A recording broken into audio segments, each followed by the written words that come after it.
7 p.m. We'll call a meeting to order. Tonight, our pledge is being led by Victoria Fisher from Troop 242 and Nicholas Williams from Pack 67. Come on up here, guys. Right up here. Whenever you're ready to begin.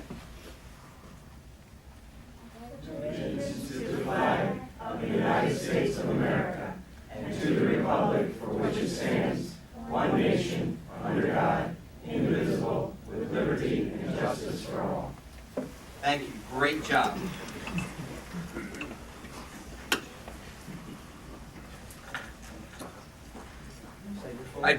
I'd first like to call up Andrew Weiss from GHD Engineering to make a presentation.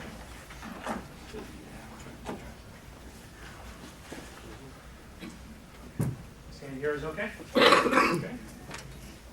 Thank you for having us. It's been quite a while since we've been in front of the council here. Andrew Weiss with GHD, Nate Bedford with GHD. Sorry, Nate. Step on your toes right You away. guys can just turn this way, just because we have Sure. live audience. Absolutely. Step out of the blue screen. How about that? It's been a while since we've been here. We're here to talk about the water treatment plant project. The last time we were here, we presented the findings of our evaluation and some concepts for what work would be done at the water plant to improve the filtered water quality ultimately. Over that time since we were last here, we've gone through the phases of design to design a dissolved air flotation clarifier. And just so everyone can refresh their memory, or for those that weren't here can understand, what GHD is recommending be installed at the water plant is a flotation clarifier. What that consists of is a process that adds air onto the water under pressure. That is released in a large tank, and the bubbles form like in a soda bottle. If you ever pop the cap on a soda bottle, all the bubbles rush to the top right away. That same concept is going to be applied at the water plant, and what that does is that raises the algae and some of the particles that are in the water that are currently challenging the filter plant during the summer to the surface and allows them to be skimmed off. Once we do that, that water then goes on to the filters that are there now, and it's much easier for the filters to do their job, especially during the summer when the algae is at its peak. So that's what we've been designing over the last year or so. For the last couple of months, it's been in review with USDA Rural Development and with the State Health Department. We're glad to say all the reviews are complete, everything is approved and ready to move forward. Just for a little bit of background for the council. Facing the right way. This is the water treatment plant site, an aerial photo. Yeah, thanks, Nate. Effectively, you've got the existing water treatment plant here. The treated water goes to the two clear wells and then out to the city for consumption. We're going to be providing a new building and tank located kind of between the existing water plant, and this is the ozone contactor that's there now, kind of offset off the parking lot.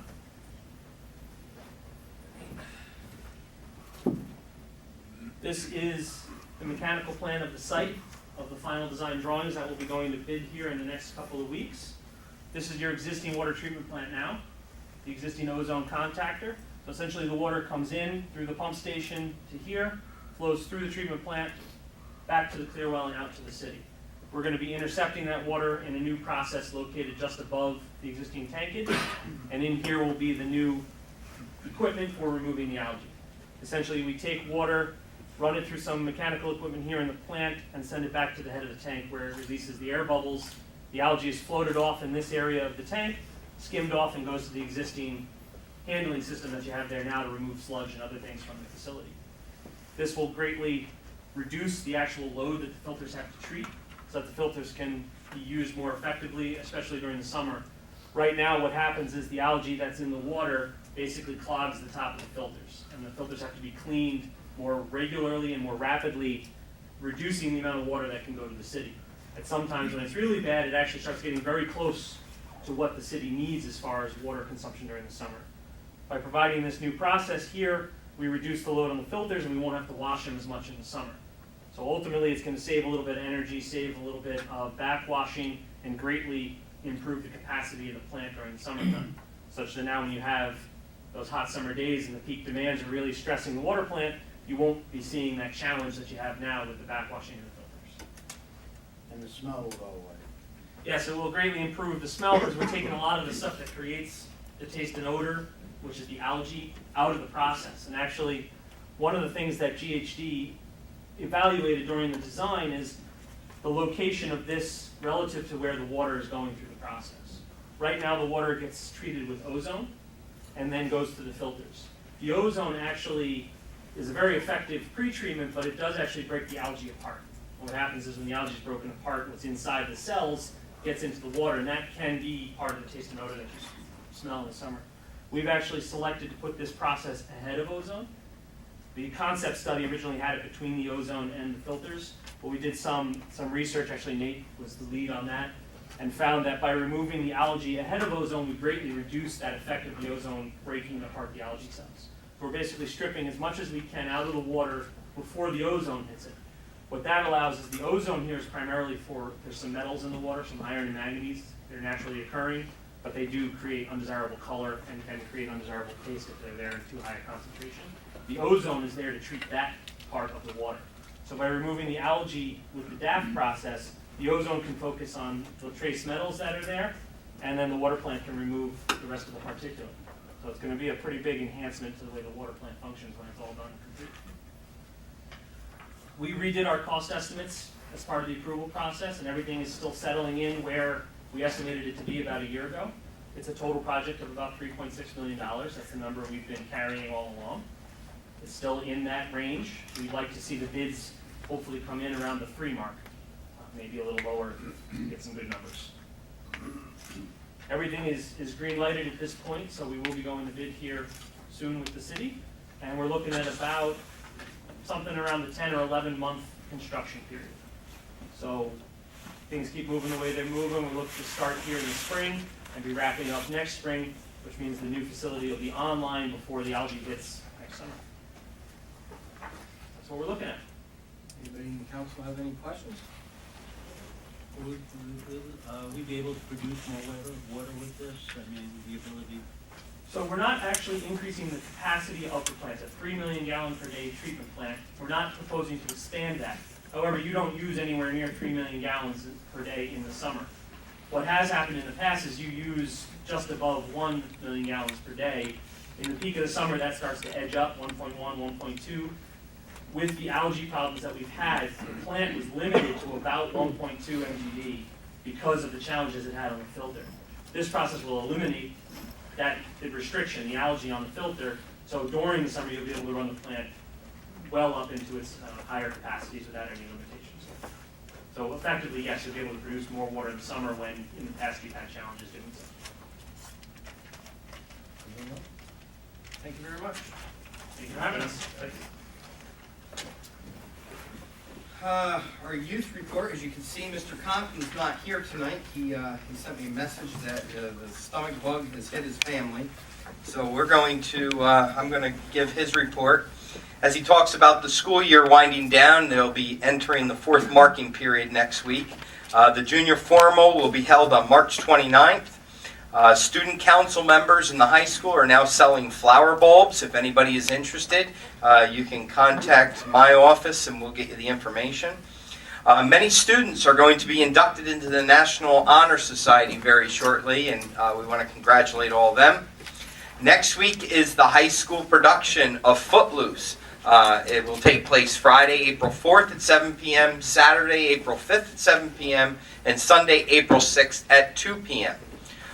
This Sunday, March 30th, there will be a special presentation of Footloose free for senior citizens. It's a preview from 2 to 4 at the Port Jervis High School. You can either contact my office for more information, or you can contact the school district at 858-3100.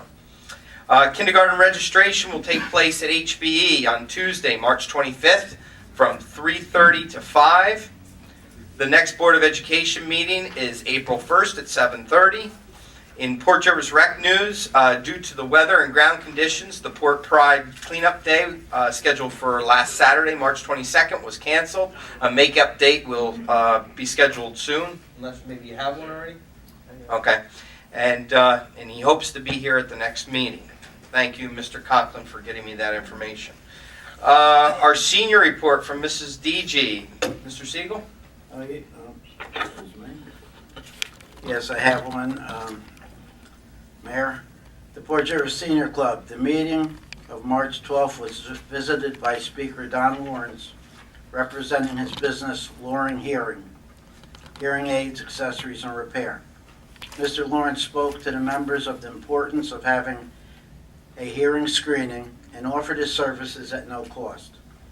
Members are taking this into consideration and will set up a date in the near future. Members signed up for a corned beef and cabbage dinner. The dinner was held on March 17th at the Farnham Building, and it was a great success.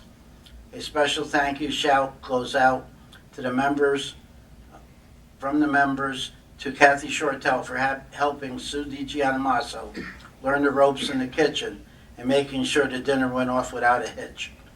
I also extend my thanks to Jackie Mackey and Sally Taylor for the setup and cleanup. We are all a little bit Irish for the day, sharing fellowship and laughs.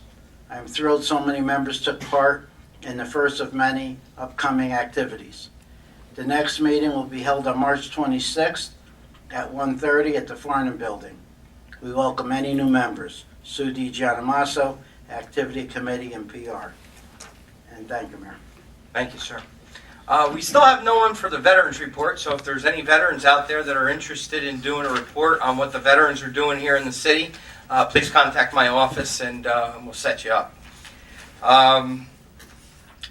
Over the last month or so, I have been working with 4 local Port Jervis companies. One of my promises in coming into office was taking our city and moving it forward as far as the social media, which we've done that, and further along in communication. And one of the most important tools that we have for communication today is the internet. And also to promote our city. When people from different places hear about Port Jervis, the first thing they're going to do is they're going to Google search Port Jervis, and you want to come up with a hit on a website. When you look at our website, it's functional, but it's all over the place, as I'll put it. It's not organized, and the looks aren't there that really go pow. I want to look and check out this place a little bit more. So what I've done is I've implored 4 local Port Jervis businesses to do presentations tonight. Each of them are going to have about 5 minutes to present. Although one of them's not here tonight, and the council, I'll just show you their information only because she's doing some representation. That's Debbie Schofield up at the Upper Delaware Council for us tonight. But the first person that I'd like to present to you is Mr. Tim Burns. Tim, if you want to come up for your presentation, please.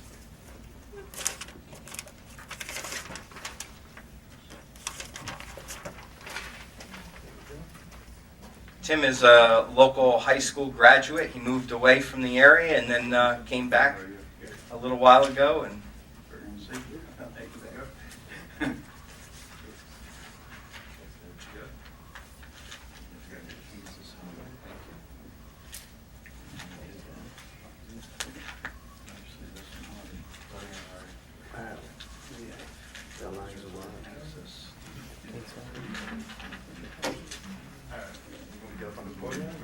yeah, that'd be fine.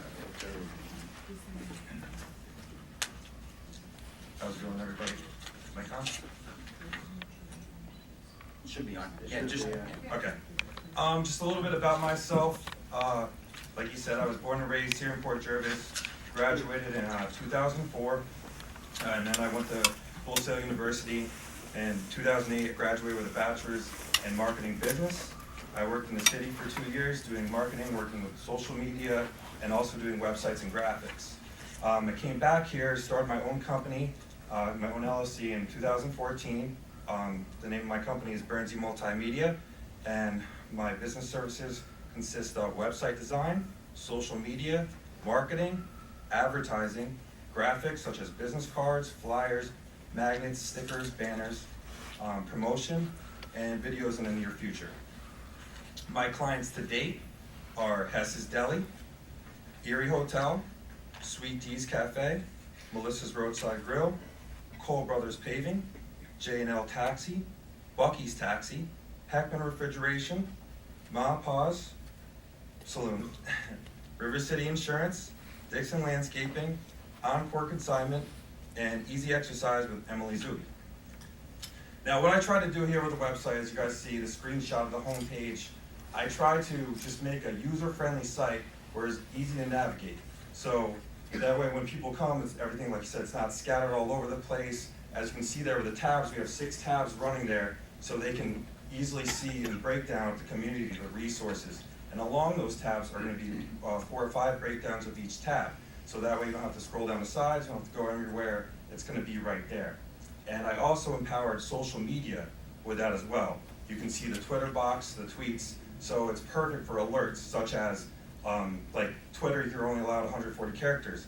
So if you want to do a fast alert, like there's like a fire, and you want to alert people, or school cancelings, it's perfect to do that. As soon as you do that on Twitter, it hits the website. It's bing, bang, boom, it's right there. Facebook would be the same way as well. Also, we have the Port Jervis Pride box at the bottom, to the left, and to the right, we have the calendar. The calendar is always updated, so as soon as he updates it online, or on a Google Calendar, it gets updated to the website. So all events, everything's updated, people are not misformed. The Port Jervis Pride box has all the new pictures, all the latest pictures of every event that's happening around the town. So everything's updated. We did the backdrop of the website from the high point overlooking Port Jervis, the city. So it's a great view of our city. So we have that, and we have pretty much a breakdown about Port Jervis, a summary, and we could, it might be a little hard to read, but we might take that and put that into the About Me section as well, or we can lighten the background so it can be easier for you guys to read. The header as well, we have the Port Jervis font, but that's pretty much kind of like like a border for right now until we use this guy ahead. I'm developing something for that as well. So, but as far as the SEO, everything about this site is easy to fix, easy to change. Any changes would happen within seconds to help the SEO, the search engine optimization. We can build that as far as all the Google searches, the Yahoo searches. We can hit with Google Plus, everything we can manage to make this site right at its peak like the one is now. So we have, everything's rocking and rolling with it. So, any questions? Well, a couple things. Obviously, the first one that comes to mind, I'll ask last. What type of administrative background do you use for this? Right now, we built some of the boxes. Most of the news. The top right there is the newsletter, the news feed. We built everything with Dreamweaver and HTML, and then we took that and then we threw it into Wix, and we built it on a landscape from Wix. So which makes it easier to change everything. So that way, whoever's running your maintenance can, just go there with a couple of clicks, and I'm there to. I'll explain it to you later. All right, I can break that down too. But whoever's running your website, like if they need troubleshooting, they need somebody there, I'm there to help them out as well. Okay. So how many pages would you be looking at for this website? As many as you want. I know you want to condense it, and I know I saw that there's around 27 tabs on the last site or on the current site. So whatever you're willing to do is what I'm willing to do. Okay. And of course, the price that you're looking at for this redesign? $4,500 would be the cost I would want to build the site. Okay. All right, gentlemen, any questions? Thank you. What? What is the ongoing maintenance cost?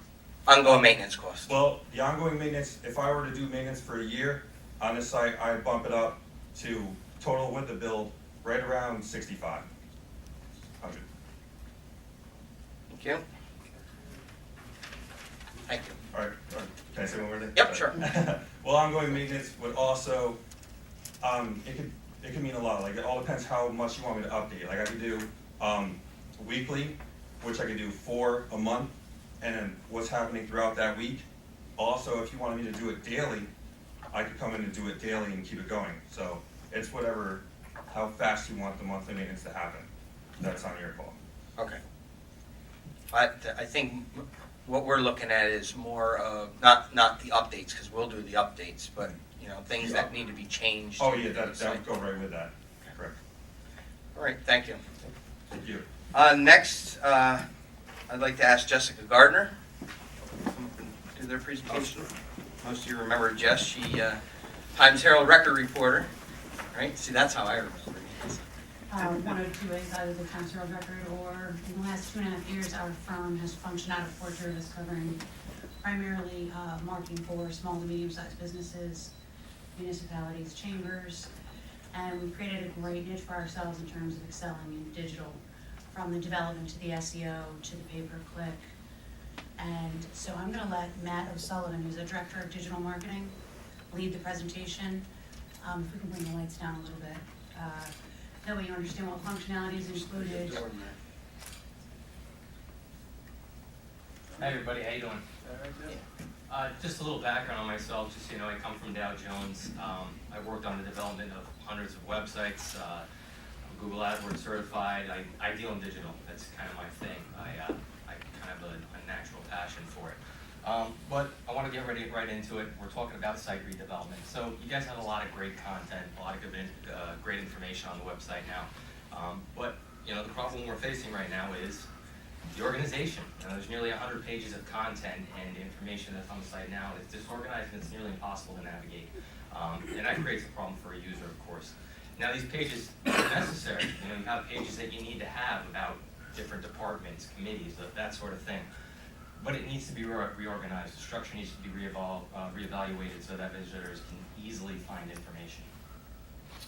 So your website or your e-government, because that's really what it is, it's a digital representation of your government online, should communicate clearly and easily with your residents and businesses. It should be simple to maintain and keep up to date, and it should answer those questions and provide reliable and practical information. You know, what kind of services are available, who is responsible for what, where and how can my officials be contacted, and what's going on in my community.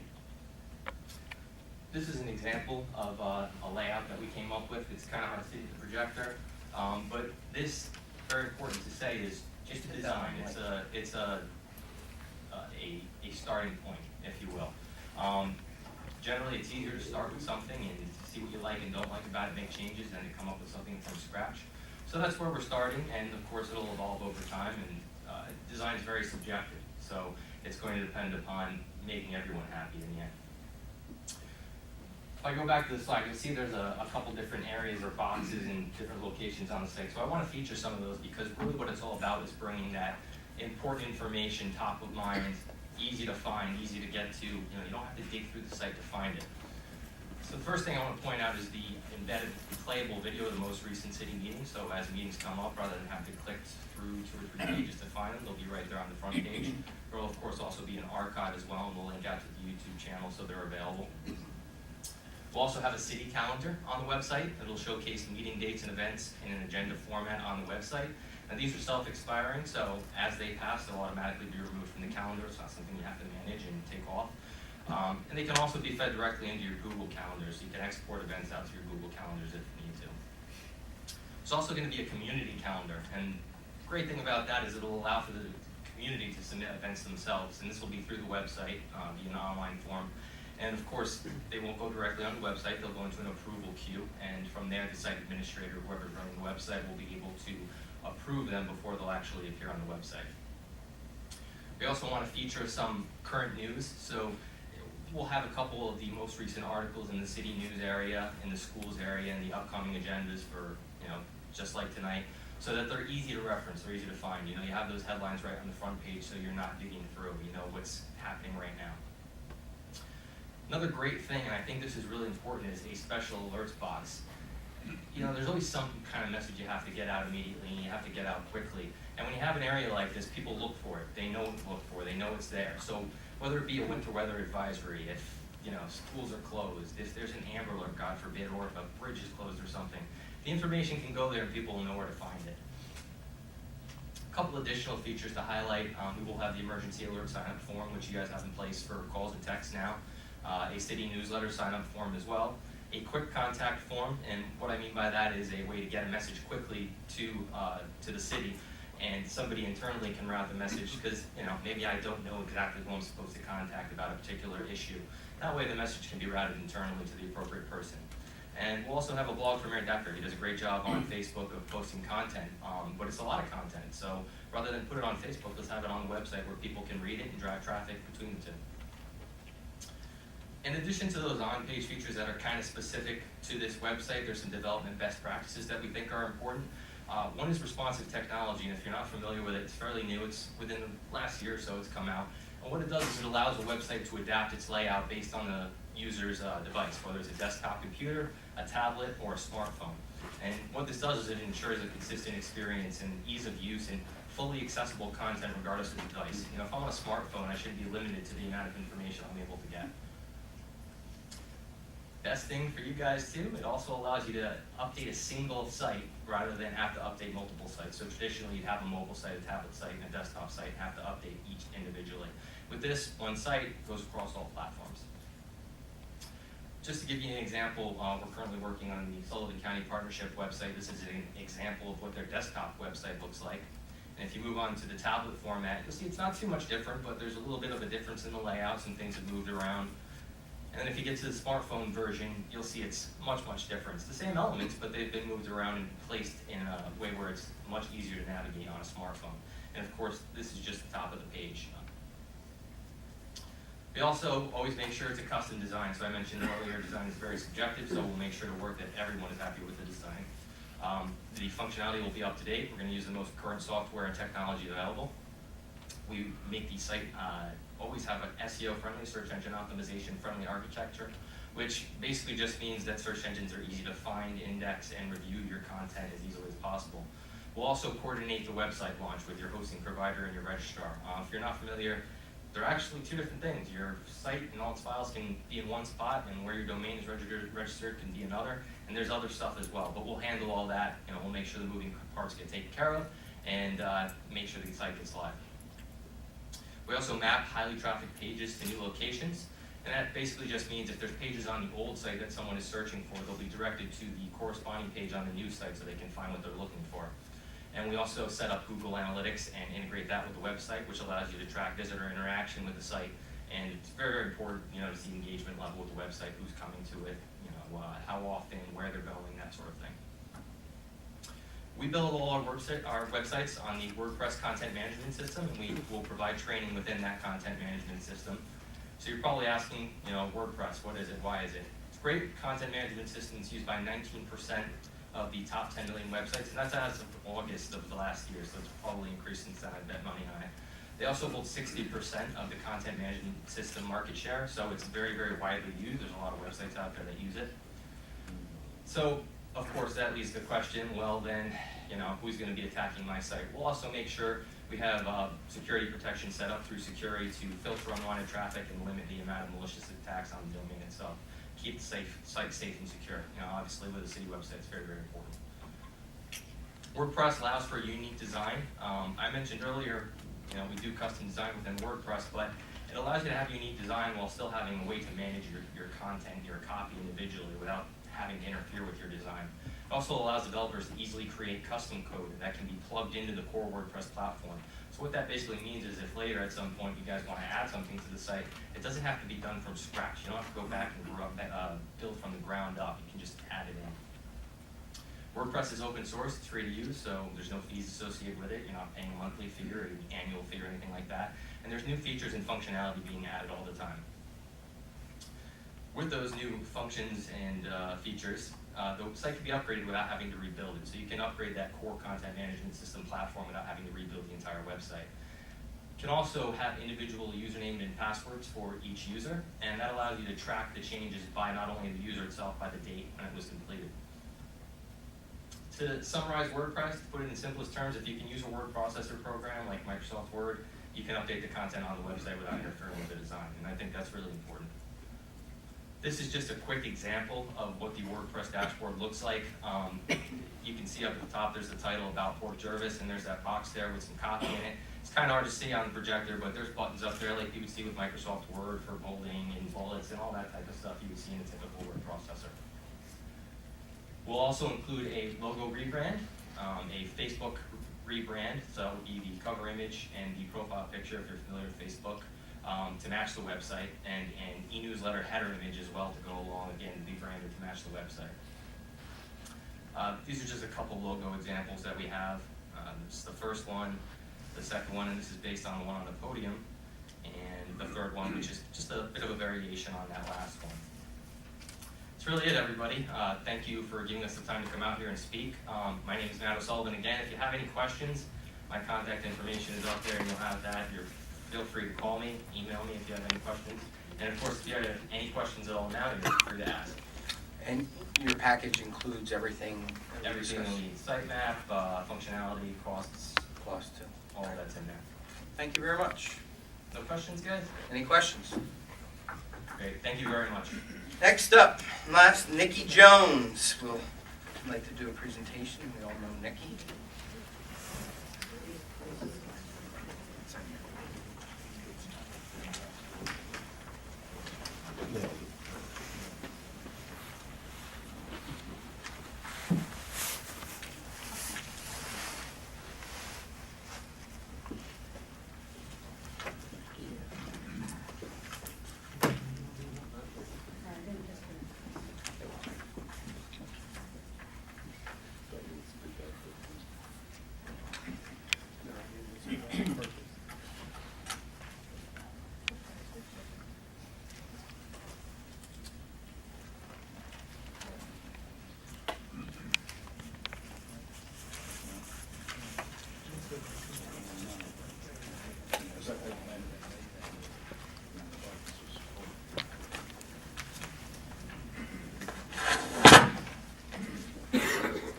Good evening. Thank you for inviting me to come and bid on the website project for the city of Port Jervis.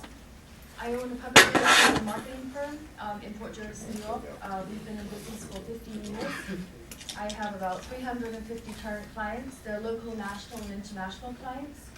We primarily focus on integrated marketing, website being one section of that. I provided to you an index page and a secondary page of how I think that the City of Port Jervis' website could look.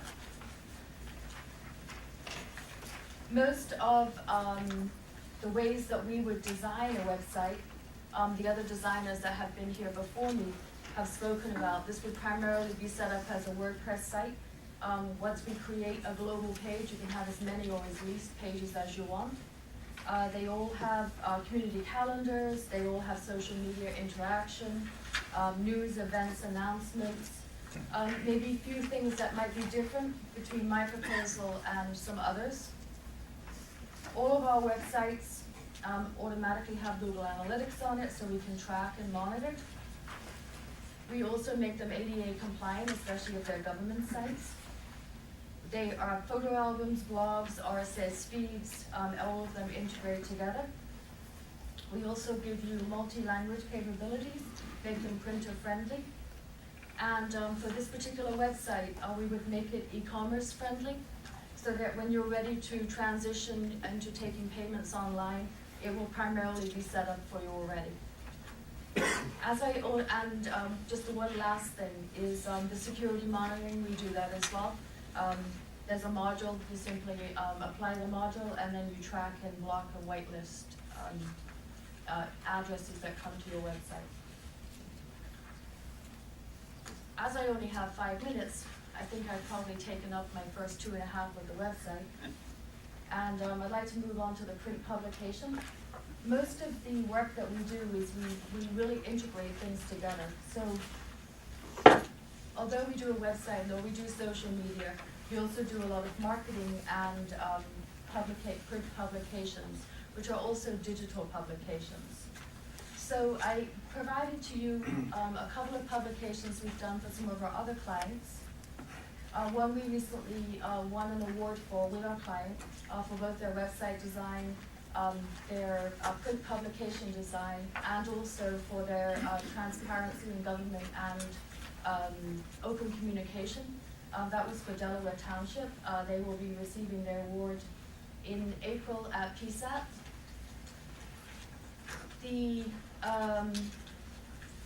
Once we've completed the print publication, we also send an email of the print publication, which is obviously digital by this point, to any of the residents within the city of Port Jervis if they would like to opt in to receive it.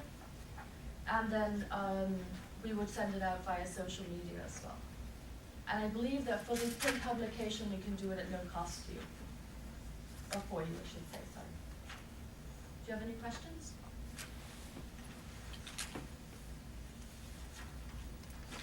You did mention WordPress, you use WordPress Yep, also. it's a WordPress backend. Does anybody else have any questions? So what she's proposing here is that we, not only would it be a website, but it would also be a news, we would have a newspaper quarterly. It will be quarterly, yes. Quarterly. Anybody have any questions? Okay. Thank you very much. To our presenters, I appreciate you coming out tonight, and they've spent a lot of time. We've met a few times, and you can see a lot of work that goes into it. We'll talk a little bit more about this, and then we'll let you know. Thank you. Next up is public comment, 5-minute limit. Anybody wishing to speak has 5 minutes. Please state your name and what ward you live in. Anybody? Not hearing anybody? We'll move on to the approval of the minutes of the last meeting.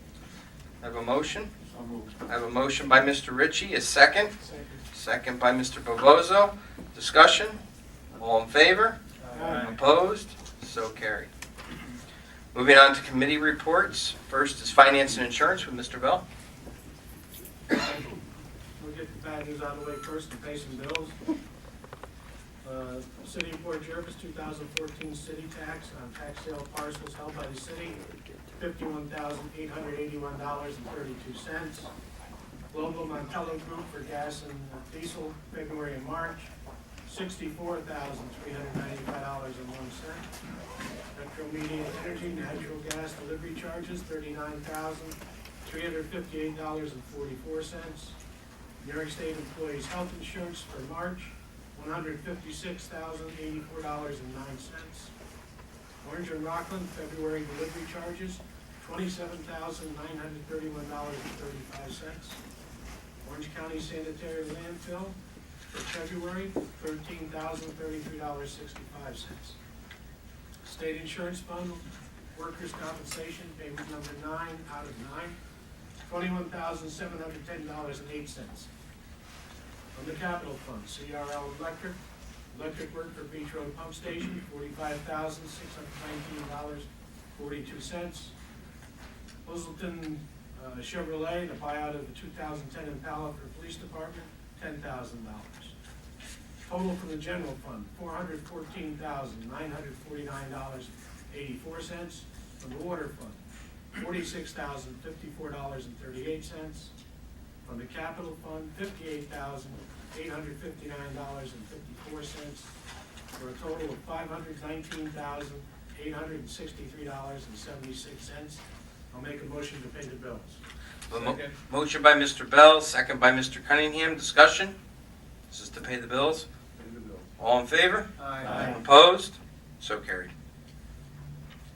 We had our finance meeting last Monday, the 17th. We had a capital review. Mrs. Weisnager provided to the committee a summary and copies of the capital note activity for the notes issued in 2012-13, reviewing both in detail with the committee.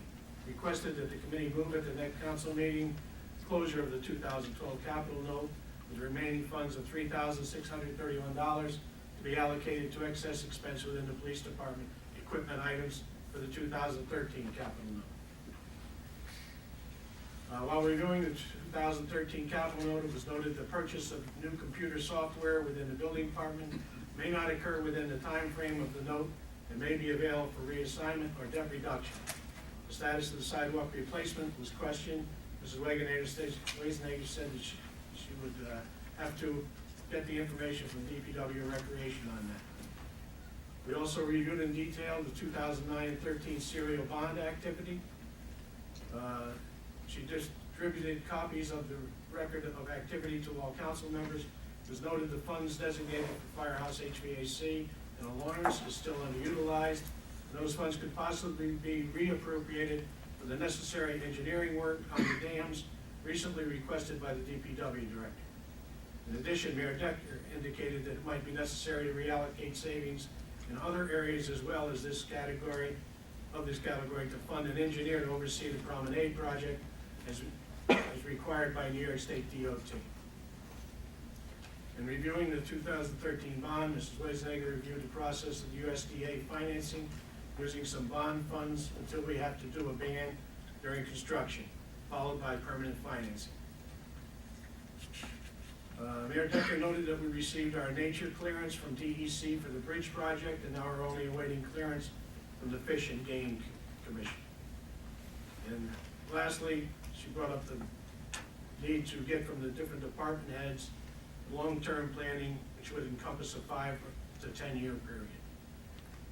I'd like to make a motion to have the minutes accepted. Second. I got a motion by Mr. Bell to accept the minutes, a second by Mr. Walagrowski. Discussion? All in favor? Aye. Opposed? So carried. Now we have some resolutions to read, mostly in regards to what I just told you. Capital Note Resolution of the City of Port Jervis, New York, adopted March 24, 2014, authorizing various capital improvements and the acquisition of equipment, stating that the estimated total cost thereof, including preliminary costs and costs incidental thereto, and the financing thereof, is $103,636. Appropriating said amount for such purposes and authorizing the issuance of not to exceed $103,636 capital note of said city to finance said appropriation. Common Council of the City of Port Jervis in the County of Orange, New York, hereby resolves by the favorable vote of not less than 2/3 of all members of the said Common Council as follows. Section 1, the City of Port Jervis in the County of Orange, New York, herein called the city, hereby authorizes various capital improvements and the acquisition of equipment for the objects or purposes set forth herein, and hereby determines and declares that the estimated maximum cost and the period of probable usefulness of each of said objects or purposes in the applicable subdivision of 11.00A of the local finance law constituting chapter 33-A of the consolidated laws of the state of New York, herein called the law, and the principal amounts of capital notes authorized for each object or purpose are as follows. And we have the list. The aggregate estimated total cost of said objects or purposes, including preliminary costs and costs incidental thereto, and the financing thereof is $103,636, and said amount is hereby appropriated for such purposes. The plan of financing includes the issuance of not to exceed $103,636 capital notes of the city to finance said appropriation, and the levy and collection of taxes on all the taxable real property in the city to pay the principal of said notes and the interest thereon, as the same shall become due and payable. Section 2, capital notes of the city in the aggregate principal amount of not to exceed $103,636 are hereby authorized to be issued pursuant to the provisions of the law to finance said appropriation. Section 3, the following additional matters are hereby determined and declared. A, the proceeds of the capital notes herein authorized may be applied to reimburse the city for expenditures made after the effective date of this resolution for the purposes for which said notes are authorized. The foregoing statement of intent with respect to reimbursement is made in conformity with Treasury Regulations Section 1.150-2 of the United States Treasury Department. B, said capital notes may be renewed from time to time, but such notes, including the renewals thereof, shall mature not later than the last day of the second fiscal year succeeding the fiscal year in which said notes are issued, provided that an installment of not less than 50% of the principal amount of such notes shall mature in the first fiscal year succeeding the fiscal year within which said notes are issued. C, pursuant to the applicable provisions of the New York State Environmental Quality Review Act, the purchase, installation, and use of the items listed in Section 1 hereof are Type 2 actions for which no further environmental review is necessary. Section 4, the capital notes authorized by this resolution shall contain the recital of validity as prescribed by Section 52-00 of the law, and said notes shall be general obligations of the city, payable as to both principal and interest by general tax upon all the taxable real property within the city. The faith and credit of the city are hereby irrevocably pledged to the punctual payment of the principal of and interest on said notes. And provisions shall be made in the budget of the city by appropriation for A, the amortization and redemption of the notes to mature in such year, and B, the payment of interest to be due and payable in such year. Section 5, subject to the provisions of this resolution and of the law, the powers and duties of the Common Council relative to prescribing the terms, form, and contents as to the sale and issuance of the capital notes herein authorized, or the renewals thereof, are hereby delegated to the city clerk treasurer, the chief fiscal officer of the city. Section 6, the validity of the capital notes authorized by this resolution may be contested only if A, such obligations are authorized for an object or purpose for which the city is not authorized to expend money, or B, the provisions of law which should be complied with at the date of the publication of such resolution or a summary thereof are not substantially complied with, and an action, suit, or proceeding contesting such validity is commenced within 20 days after the date of such publication, or such obligations are authorized in violation of the provisions of the Constitution. Section 7, this capital note resolution shall take effect upon the approval of the mayor. I make a motion to pass the resolution. I have a motion by Mr. Bell, second by Mr. Cunningham. Do you need any water? Did you need that read against you? The bond attorneys wrote that. Questions, Can you start in the middle, Frank? Discussion. That was the longest resolution in 20 years I- that I've ever heard on a bond. Really? But he did The well. bond attorneys asked for the whole thing to be read. Yeah, wow. It's not what we usually do. No, All in favor? Aye. Opposed? So carried. good job, Frank. Good job. Oh, don't worry, I got more. First of all, the award for the, will be for the M&T Bank at 1.78% for the capital note, which is an excellent rate. We had 3 bids, and they were all very, very close. All under 2%. Yes, they were. So I'll make a motion that we accept M&T Bank's bid at 1.78% on the capital note. Second. Motion by Mr. Bell, second by Mr. Waligrowski to accept M&T Bank. Discussion. All in favor? Aye. Opposed? So carried. All right, I got 3 more. Oof. Resolution of the Common Council of the City of Port Jervis regarding capital appropriations 2012.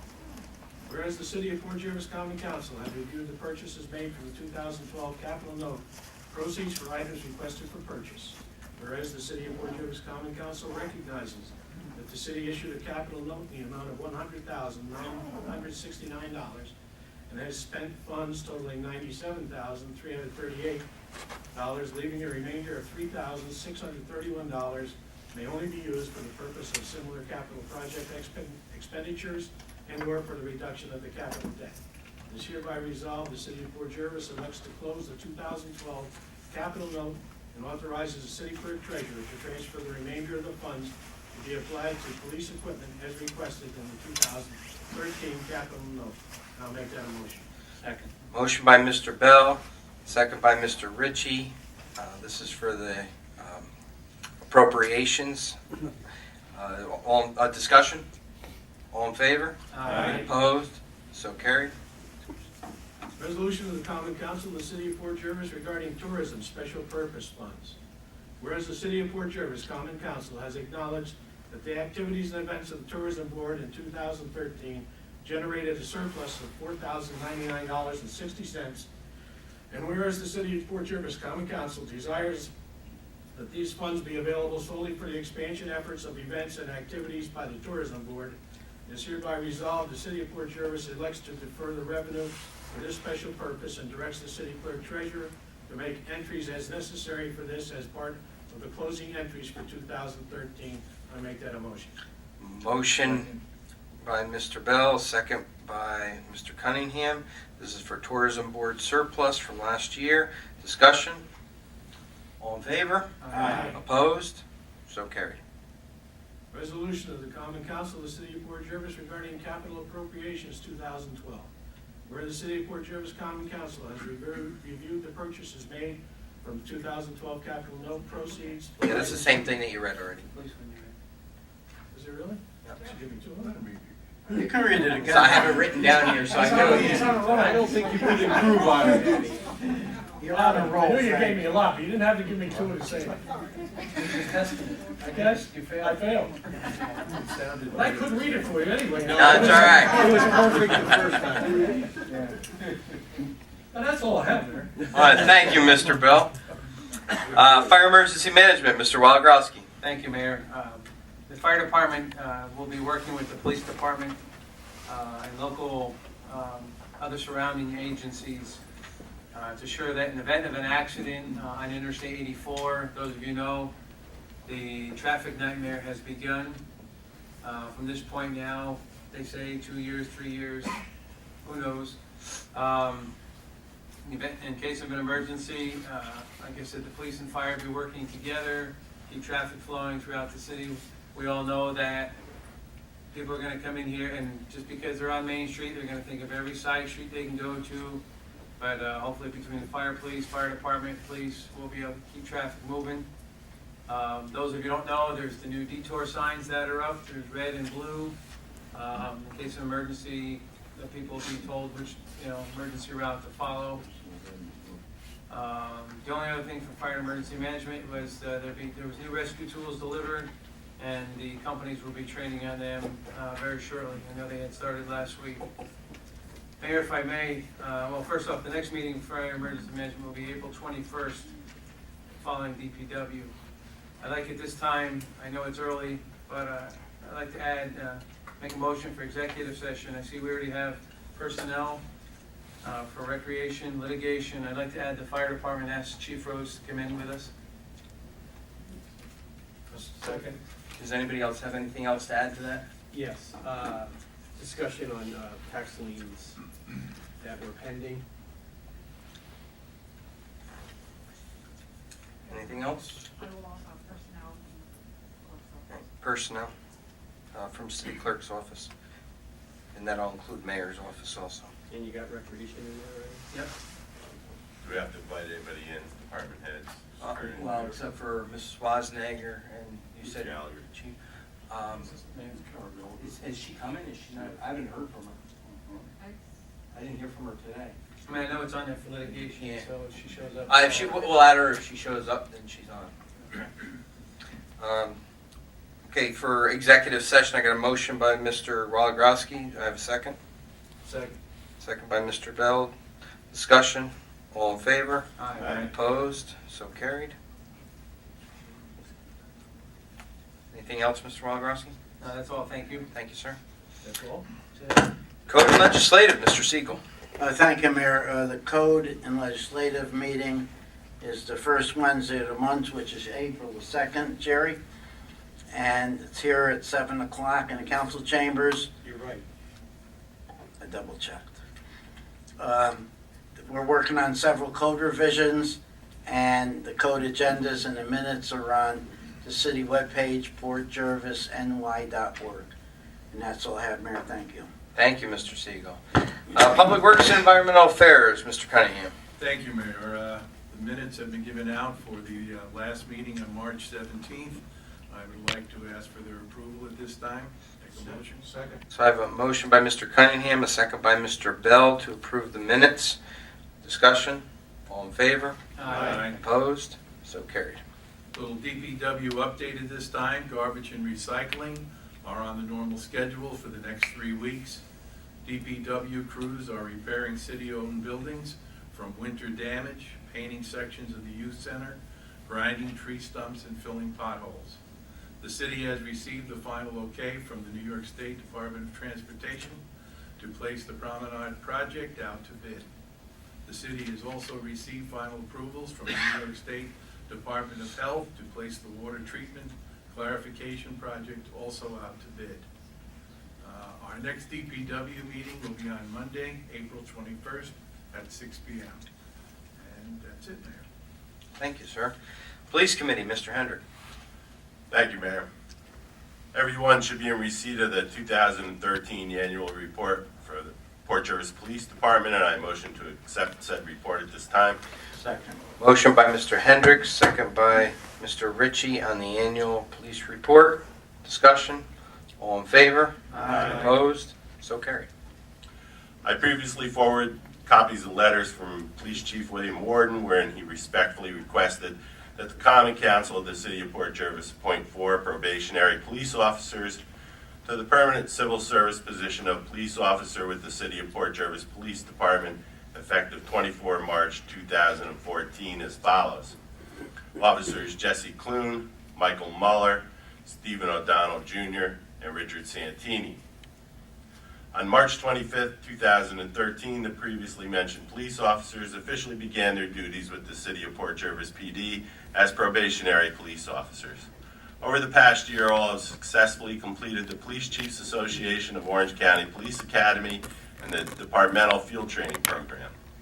All 4 police officers demonstrated a high degree of skill, professionalism, and commitment to the law enforcement profession.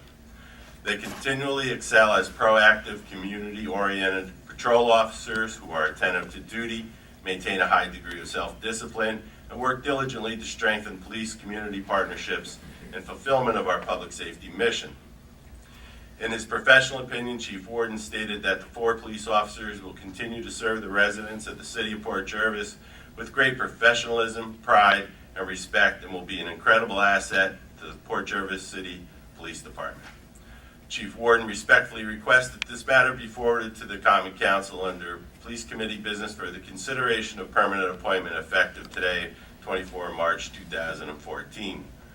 Therefore, I motion that the 4 probationary police officers, Jesse Clune, Michael Muller, Stephen O'Donnell Jr., and Richard Santini, be appointed permanent to the civil service position of police officer of the City of Port Jervis Police Department effective 24 March 2014. Second. I have a motion by Mr. Hendrick, a second by Mr. Bell for the permanent appointment of 4 police officers. Discussion? I've heard nothing but good things for the whole year. Same here. Yep. And awards, too, on Yep. top of it. All in favor? Aye. Opposed? So carried. The next Police Committee meeting is Monday, April 7th at 6:30 p.m. here in the council chambers. That's all I have, Mayor. Thank you, sir. And now CDA. CDA. At the last council meeting, I noted the reorganization of the CDA, but I failed to mention appointment of Matthew D. Witherow as counsel.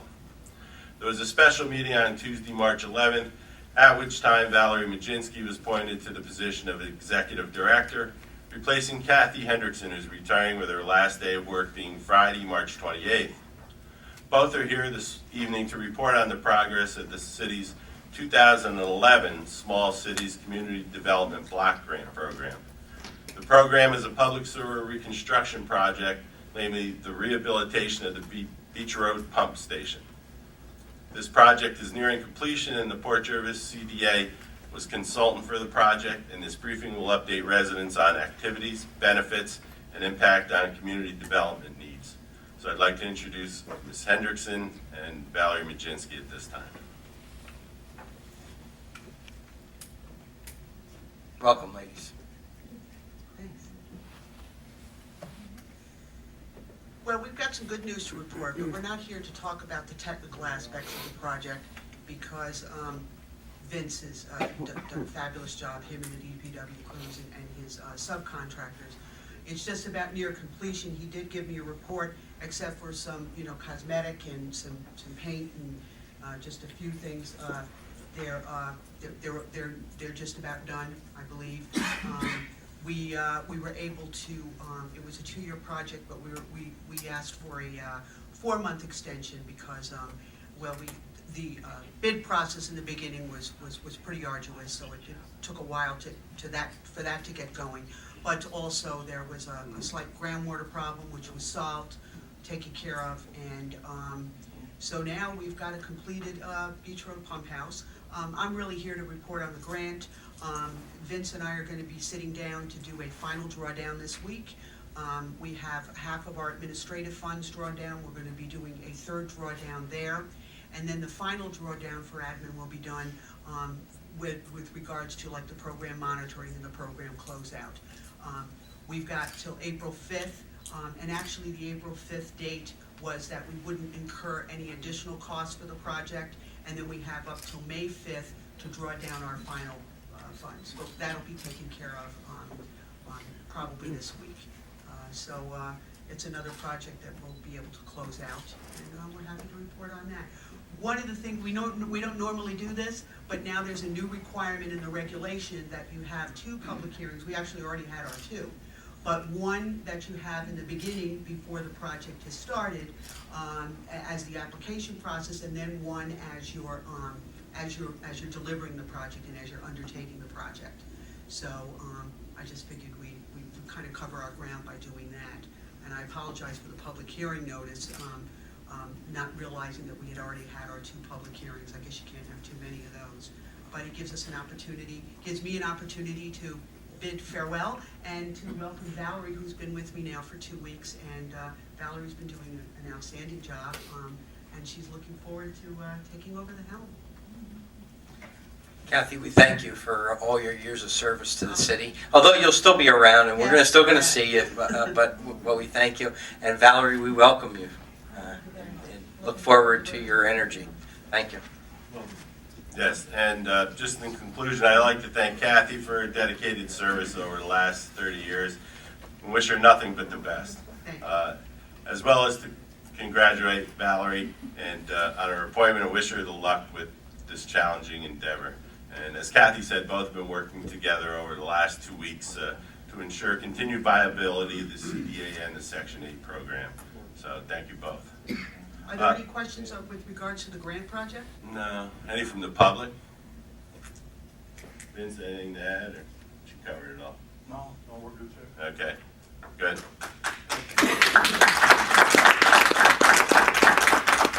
And the next regular meeting of the CDA is this Wednesday, March 26th, 7 p.m. at Pike Street Rec Center, 2nd floor. And that's all I have on that, Mayor. Thank you, sir. IDA, Mr. Ritchie, I don't know how they got combined, but we'll make sure they're separated next time. Unfortunately, I didn't attend the IDA meeting. I wasn't sure, based on the CDA appointment of Carl Hendrick, I thought that went coincide with the IDA, so I apologize. I will attend the next meeting. Mrs. Wassenager, is there anything you'd like to add to that meeting? Was there a meeting? There was not a quorum available. We did have discussion, and the IDA is pursuing a matter of collection of the future homes on their pilot agreement. And we did do an email poll and voting of all the IDA members subsequent to the discussion to be able to proceed on that matter. Okay, thank you. ADA, Mr. Hendrick. The ADA last met on February 27th, and the next meeting will be in April and announced at a future council meeting. That's Thank all you, I sir. have. Thank you. Housing Authority, Mr. Siegel. Thank you, Mayor. The Housing Authority last met on March 19th. There was not much of significance other than there are some existing concerns with problems of the entry doors, and that's being addressed by their attorney. The next meeting is the 3rd Wednesday of the month, which would be April the 16th, at 7 p.m. at Hillside Terrace. That's all I have, Mayor. Thank you. Thank you, sir. Recreation Commission, Mr. Woligrowski. Thank you, Mayor. Just a reminder that the Port Pride spring cleanup was canceled this past Saturday due to the wet, muddy, and snow conditions. There's no makeup date at this time. Parks and playground maintenance staff will be working hard the next 2 weeks to get the parks open. There still is a lot of work that needs to be done, so please be patient. Also remember that weather and ground conditions may delay the openings of the parks. Our goal is to have the parks open by April 7th. Point Peter may open later than April 7th, depending on weather and any other factors that get involved. You can have any questions, check the Facebook page, or contact the Youth Center at 858-4045. The annual Easter Candy Dash is scheduled for Saturday, April 19th at 10 a.m. at Church Street Park. This is for children ages 9 and younger can dash for candy and prizes. It's a free event and open to the public. The 21st Annual Delaware River 5K Run is scheduled for Sunday, May 4th at 9 a.m. Applications are available and can be mailed or emailed to you. Race Day registration will take place at Riverside Park this year. The Youth Center spring break schedule will be 11 a.m. to 3 p.m., April 14th through the 18th. If you need to contact the Recreation Office, their phone number is 845-858-4045. You can fax them at 858-4016. Email them, pjrec@frontiernet.net. Also, they have their Facebook page at Port Jervis Recreation. The next Recreation Commission meeting will be Wednesday, April 23rd at 7:30 p.m. at the Youth Center. Thank you, Mayor. Thank you, sir. Mr. Rebozo, Tourism. Thank you, Mayor. Good evening, everyone. I'd like to take a minute to speak to everyone about the upcoming City of Port Jervis citywide yard sale, which will be occurring on May 3rd, which is the first Saturday in May, with a rain date of May 4th. Last year, there were over 100 participants in the city of the yard sale. We are asking that anyone looking to sign up, please either go to the Tourism Board website, which is portjervistourism.com, or they can contact the mayor's office at 858-4017 to receive the sign-up form. The sign-up is $10 for residences and not-for-profits and $25 for businesses. Those will be due by April 18th. And you may be asking, what if I don't have a yard but still want to sell my stuff? There will be a community area for those that live in apartment structures or even those from neighboring communities that may be interested in taking advantage of this event. They will have to sign up by April 11th, which is a week before the normal sign-up, basically because space is limited. Also, businesses and shops in town can also be placed on the yard sale map as places to visit that day. That registration can be done the same way, also has to be done by April 11th. Again, space is limited with all of those, so please get your application forms in as soon as possible. And I can say from experience that this is a great event. It brings the city out, brings people to the city. I'm sure there's a lot of people like me, and by like me, I mean have rooms that simply don't have enough stuff in them and are looking to acquire stuff. And I plan to acquire stuff that day. And I hope that a lot of the residents of the area join me in doing so. It's a great way of bringing out the people of Port Jervis, and it really makes this place feel like a community, a single community, which is terrific. So again, that is May 3rd with a rain date of May 4th. And the next Tourism Board meeting will be April 8th at 6:30 p.m. here in this building in the basement conference room. Thank you, Mayor. Just so you know, you can come to my house because I got a lot of stuff you can acquire. Zoning Board, Mr. Ritchie. Thank you, Mayor. The zoning board hasn't met since our last meeting. We are scheduled to meet April 1st up in the conference room at 7 p.m. Thank you. And then Planning Board? The Planning Board met on March 18th. There was supposed to be two public hearings. The first hearing was Zahara Realty. Mr. Fuller, who represents them, he was the engineer, stated the applicant was not able to purchase the property within a reasonable time frame, and this was due to a private matter between the applicant and the property owner, so they withdrew the application. Dunkin' Donuts, there was a public hearing regarding the lot line change and site development plan to allow for 12 additional parking spaces and a new exit. Mr. Fuller stated that this was a two-part application which included a lot line change and an updated amended site plan. The lot line change and inclusion of an additional 20 feet to the right of the property, which would allow for 11 additional parking spaces, signage update, dumpster area that will meet the new city requirements, and some additional parking. And the amended site plan will include changes to the ingress and the egress to the parcel net increase of the 11 parking spaces. There was two pre-submissions. One was by the Ruby Group, and that was in regards to the old Woolworth building. Pete Berman and Hector Barris briefly explained the project, which will include commercial space and apartments. The project will include 3 retail spaces and a conference area on the first floor, and an entrance to the residential space, front facade modification similar to 1923 Front Street, which is where the old Park Java was. So it looks similar to that. And the second and third floor will have 1 and 2 bedroom apartments. The second floor, I believe, will have 4 apartments, and the top floor will have 2 apartments. Up in the top floor, there'll be a laundry room, a recreational area, and a janitorial supply area. Some of the concerns on that project were the size of the recreation area, and when the construction starts, about deliveries, will that affect Front Street or the back of the building? And Mr. Berman stated that he will work with the city and downtown to make sure that it doesn't impact downtown at all. After that, there was a public hearing set for May 20th on that project. The second was John Fernandez on 78 Front Street, and that's the RC racing area, but that application was withdrawn. There was a conditional use permit renewed for Robert Burbridge. That's the auto repair shop on 116, 122 Franklin Street, and that was granted for a renewal of 1 year. And last but not least, the board accepted the resignation of Michael Sicalese from the planning board with regret. And that's all I have, Mayor. The next planning board meeting will be April 15th, 7 p.m. in the council chambers. Thank you. Thank you, sir. Plumbing and electrical boards, Mr. Siegel. Thank you, Mayor. The Plumbing and Electrical Board both meet on the first Wednesday of the month, which in April is April the 2nd. Plumbing at 6:30 and electrical at 6:45, both prior to codes.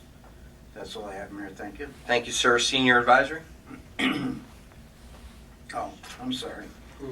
I met with the senior housing representatives and residents again during the month.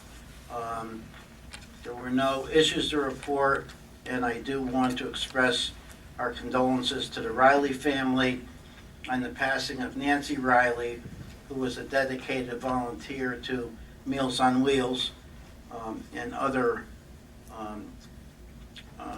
senior things, especially at Water's Edge. So it was sad to see her pass, and we extend our condolences, and that's all I have on that, Mayor. Thank you.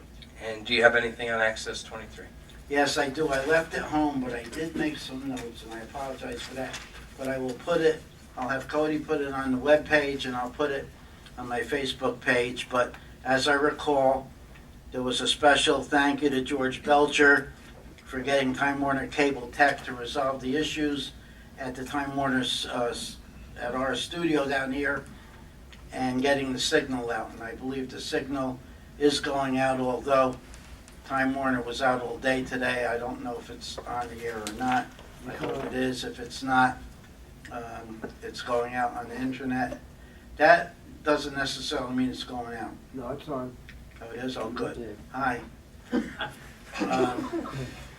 Just Dan's show. They discussed fundraisers in order to raise some funds, and they installed some security cameras, and they're planning another telethon. And of course, as usual, they're looking for members, anybody who would like to get involved in TV production, and it's a pretty neat thing to do, to be involved in it and create something that people get to enjoy. It's also fun to get down there and sing and dance, right, Mayor? That's right. I didn't dance, though. Next time. And they do a lot of community things. They're also looking for videos from people that go to events in the tri-state area that have not been televised. So if you have some videos and you'd like to get them put on the air, I'm sure if you get down to the station or you bring them to George or I, we can get them aired for you. And as I said, I'll post that on my Facebook page, and Cody will put it on the web page. And that's all I believe that was there. Thank you, Mayor. Thank you, sir. Under Mayor Correspondence and Information Update, this week, this Sunday, I will be attending the Drew United Methodist Church at 11 o'clock. If anybody'd like to meet me out here on the Sussex Street side, actually, we could walk up. It's only to the top of the hill. I think I can make it to the top. I could walk down. We'll easy walk down. It's at 11 o'clock. I'll meet out here at 10:50 if anybody'd like to attend that service. We have the ward meetings set up. First ward is Wednesday, April 30th. Second ward is Thursday, April 24th. Third ward will be Wednesday, April 23rd. And fourth ward is actually the first one, Tuesday, April 8th. They will all be 7 p.m. here in the council room. Your council representatives will be here, I'll be here, and we will have department heads or representatives from the departments here.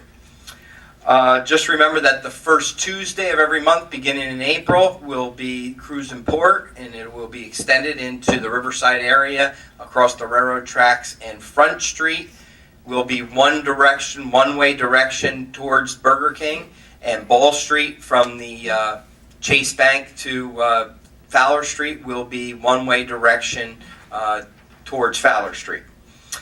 From May through October, Fort Decker, the Tri-State Railroad Preservation Society, and the Port Jervis Fire Department Museum will all be open together on the last Saturday of every month. That's again from May through October from 1 to 4. So we thank them for coordinating to get together to have all those museums open. As most of you know, our DPW Director, Vince Lopez, is retiring next month. And with that, I would like to request a motion for an appointment of Mr. Jack Farr as temporary DPW Director with his salary, existing salary, and a stipend of $200 per week, effective April 26, 2014. So moved. I have Second. a motion by Mr. Cunningham, a second by Mr. Oni. Any discussion? All in favor? Aye. Opposed? So carried. Thank you. I'm not going to read the whole release, but it was on the Facebook yesterday. We received our Arbor Day announcement to name Port Jervis Tree City, USA for the year of 2013, and that's been going on for quite some many years. It was mentioned that we received the DEC approval to go ahead with the bridge and the East Main Street project, Never Sink River Bridge. We are waiting for the Fish and Wildlife Service for that. It was mentioned that Mr. Sickley's had resigned from the planning board, and I would like to make an appointment of Mr. Henry Dunn to serve on the planning board to fulfill Mr. Sickley's term until January 31st of 2016. Second that. I have a motion for that? I don't even. Just a Okay, point. I take back my Thank you, sir. And most of the general public doesn't know this, but when I took office, and most of the council had either been on here or had been on a while, knew that the city of Port Jervis had been working on an employee handbook. I realized once I became mayor that the employee handbook existed, but there need to be some additions, some alterations, some corrections to it. So immediately I put it out there for our department heads and for our council to make those recommendations. They've since made those recommendations. We've made corrections. We've been working on it, as I said, since January. The employee handbook, the only group that it doesn't include is the uniform officers of the Port Jervis Police Department, because they currently fall under their own rules and regs and are getting certified by the state. So everything that's in this book, which is more so like an HR book, is already in their rules and regs. As far as the other large union, the CSEA, I have not received any word back from them. Their president was given a copy of this, but it specifically states in the handbook that any contract that they would have supersedes any items that might be addressed in this book. If they run into a problem, their contract supersedes this book. All the council has also received the final edition, and I would request to have a motion to approve this handbook. I have a motion by Mr. Cunningham, a second by Mr. Bobozo. Discussion? All in favor? Aye. Opposed? So carried. Thank you, gentlemen. There are the 5K run flyers, right? That's them. They're in my office. And I think in the rec building, right?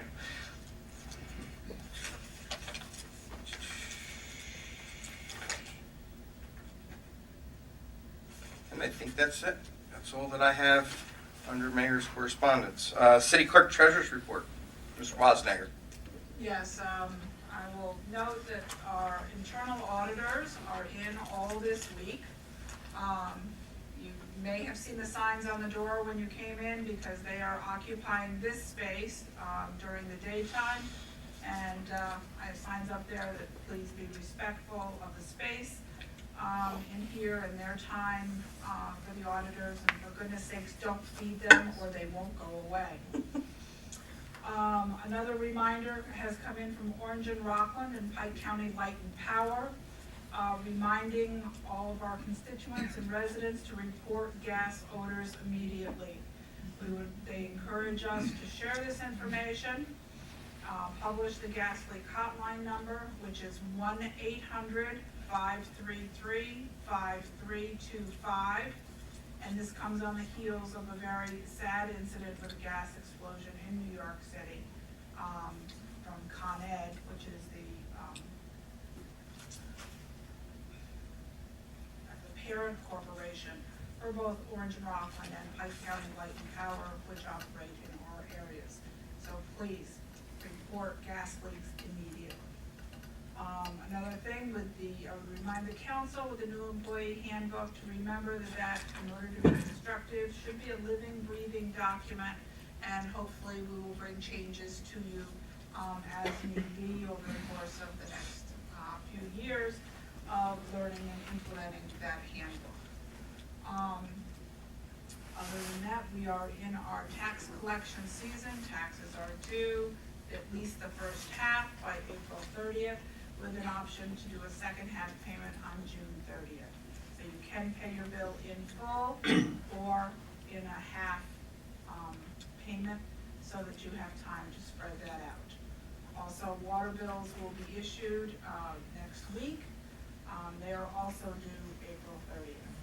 And that is it from our office this month.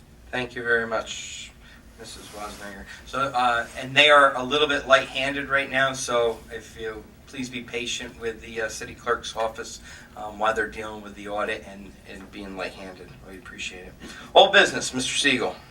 Thank you, Mayor. Just a couple of items. Once again, I want to remind people about walking in the streets and crossing the crosswalks.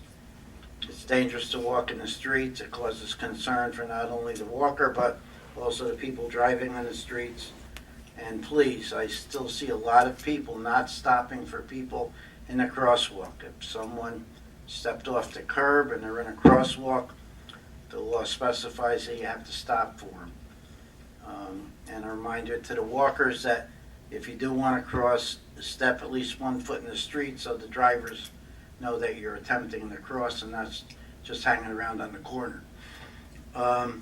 Also, Nancy Getz asked me again to remind people that she does free delivery of groceries for seniors and disabled people.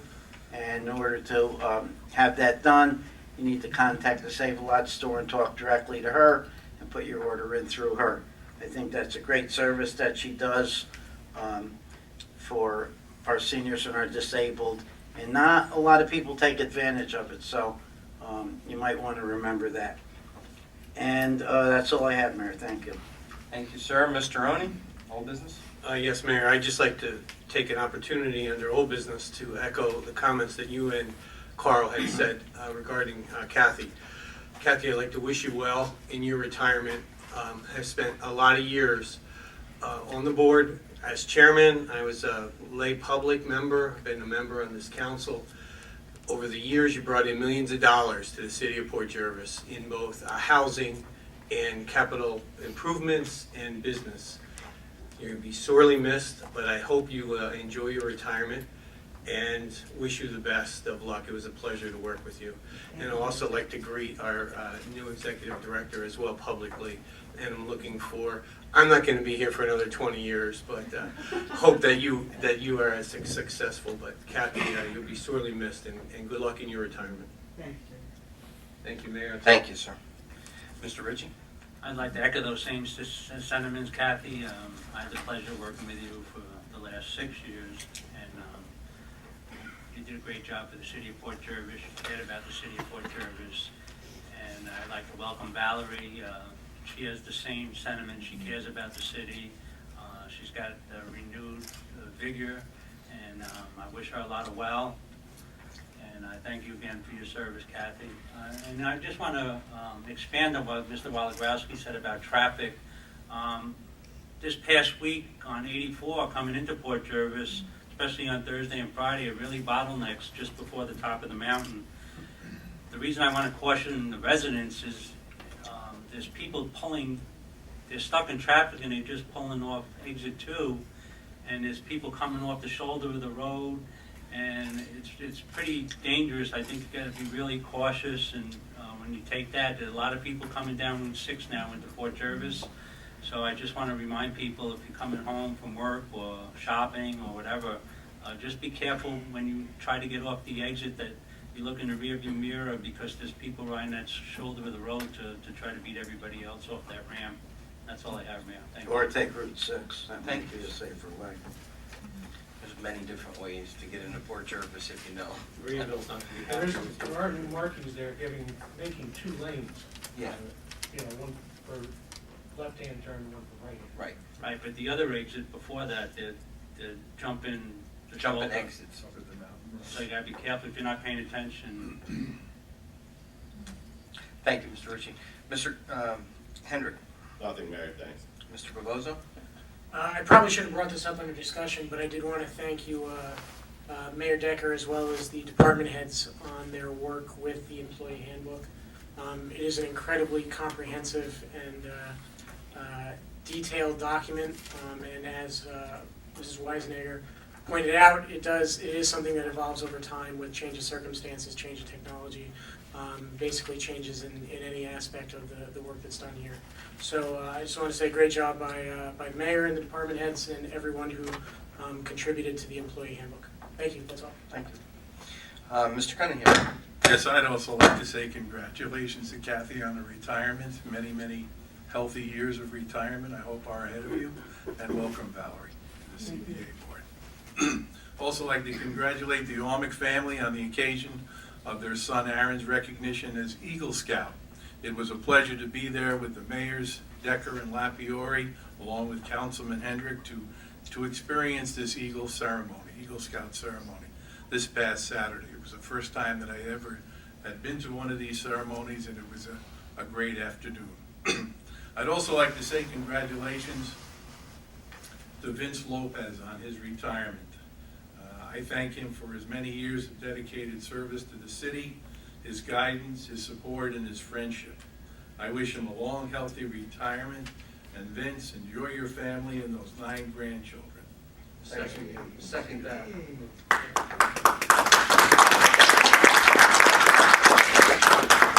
And that's all I have on the road business. Thank you, sir. Mr. Wildgrouse. Nothing, Mayor, thank you. Mr. Bell. Nothing, Mayor. Thank you. Mr. Bell, new business. I do have some new business, Mayor.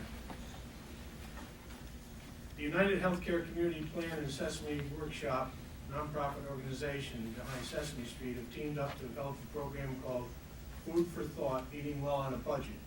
This bilingual program helps families make food choices that are affordable, nutritional, and set the foundation for lifelong healthy habits. The purpose of Food for Thought is to show families that it's possible to eat a healthy and nutritious diet even on a limited budget. On Tuesday, tomorrow, from 4 to 7 p.m., there will be a cooking demonstration held at the Save-A-Lot grocery store at 107 Jersey Avenue, Port Jervis. Chef Kathy Shortell from the City of Port Jervis Nutrition Program will be preparing healthy alternative food choices that can be used in daily meal planning. Just one more thing that Save-A-Lot is doing to try and help people here. And I thank them very much. Now, I also was on Kathy's board for many years before I was on the council. And I served many years with her after I've been on the council. And I want to honestly say to her, Kathy, I'm really going to miss you. It's been a lot of years together, and I thank you. Valerie, I hope you have the same relationship with your boards that Kathy's been able to have with hers in the past. Thank you. That's all I have there. Thank you, sir. New business, Mr. Walagrowski. Nothing, thank you. Mr. Cunningham? Yes, Mayor, I have a resolution that I would like to read.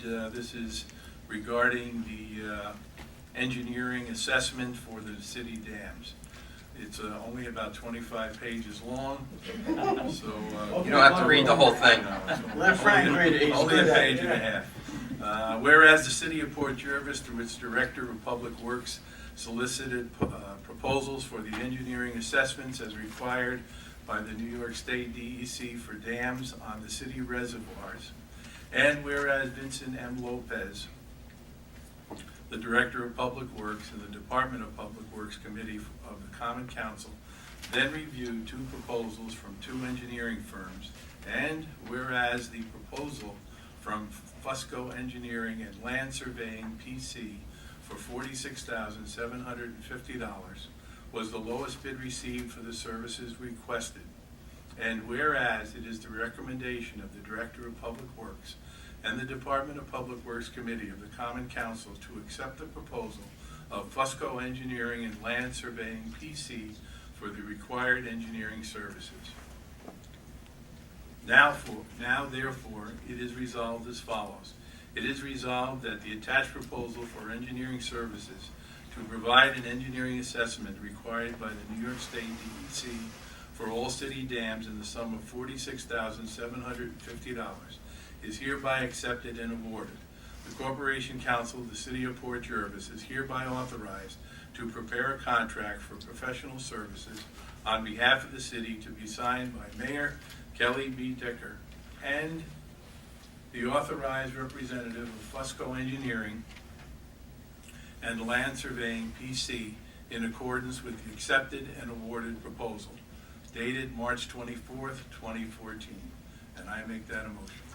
A motion by Mr. Cunningham, second by Mr. Ritchie. Discussion? All in favor? Aye. Opposed? So carried. Anything else, sir? No, that is it, thank you. Mr. Bovozo, new business? No new business, thank you, Mayor. Mr. Hendrick? Nothing, Mayor, thanks. Mr. Ritchie? Nothing, Mayor, thank you. Mr. Oni? No, Mayor. Mr. Siegel? Just a few things. You left them at home. Yeah, I left my notes at home, so I'm shooting off the hoof here. One thing I like to do is tell everyone that DVTV, which is a news program in the Delaware Valley School, where the news is produced by the kids. They go out on different sites and they interview people. They just actually interviewed Captain Phillips, which was a pretty exciting thing. But they also had an opportunity to interview or be on the show of the Long Island Medium. I never saw it. I guess it's pretty cool. On TLC, and that's going to air, I think, the end of this month. And I, of course, left my notes home, but You don't have the date. I will post it. And I did send a text to my wife, but anyway, I'll post it on my Facebook page because it's really cool to see these kids and see how adults interact with young reporters. I don't think they've ever been denied an interview with anyone, and they've interviewed presidents and correspondents and even Captain Phillips, except for a couple presidents that were too busy for him, but most of them they did interview. But it's cool to watch it, and I understand that she was right on a couple things, so if you believe in that stuff, I'll put the date on Facebook tomorrow. We also like to congratulate Aaron Ormick. We were unable to attend it, but it is an exciting thing. Only 1% of all scouts become Eagles. And something I never accomplished in my scouting career, so to accomplish that is a great, great accomplishment, which follows you through your entire life. You were a good Cub Scout, Dustin. I know that my son Kevin was an Eagle Scout, and when he was being interviewed for the job he currently has, that weighed pretty heavy. It was acknowledged immediately, and I think it's great that Aaron was able to do that. We have a great number of Eagle Scouts in Port Jervis, and that's a tribute to them and their leaders. very high percentage for the size of our city. Absolutely. Yes, yes, very high. And the handbook, I agree, was long overdue. It's an essential piece that was missing. I know a lot of mayors tried to do something with it, and I commend you for finally getting it out there. And it will be updated as necessary, so a great job. And I think that's it. Thank you very much. Oh, no, that's it. Thank you, sir. Next, second public comment, 3-minute limit. Anybody that would like to speak about any subject, come up to the podium, just announce your name and the ward you're from. Adam Piscopini Jr., Second Ward. Just a question for Mr. Gabaski, Robert. Just a question. You're saying about the 84. I'm just concerned. I understand that Huguenot as well as Greenville covers for 84. I'm just concerned if Port Jervis will be covering for 84 as well. That's something that maybe Chief Rhodes can. That's gonna be up to the town of Deer Park, it's town of Deer Park, so it's up to them. It's up to Deer Park, because is 84 still part of Deer Park, or is it, okay. Because I wasn't 100% sure, because I know that we started getting new jaws of life. I'm just concerned if we were just started getting into the, and some of the MBAs and stuff. That's all I want to know. Thank you. Thank you, Adam. Anyone else? Mayor, excuse me, I have an update here on technology. The DV, TV, News Kids, and the Long Island Medium will be this Sunday at 9 p.m. on TLC. Thank you, Sharon. Thank you, Thanks, Sharon. And you were paying, she was paying attention to the TV and not your text. Well, I'm told we're not on TV. No so way. I just got another text. Really? So either we are or we're not. But anyway, it is this Sunday at 9 p.m. on TLC. Sir. George Belcher, Second Ward. First, I'd like to express my appreciation to Kathy Hendrickson. I worked on the CDA board with Jerry, Bob, and Frank for, I think, 4 years, and we always did well with Kathy, and I want to wish her well, and I hope she enjoys her retirement. And Vince, I can't say enough about Vince Lopez. I served as chairman of the DPW committee for 2 years, and it was great working with Vince, and I want to wish him all the best in his retirement. Thank you very much. Thank you, sir. Anyone else? No. Hearing none, we'll move into executive session. We perhaps might have a couple of votes when we come back out. Thank you.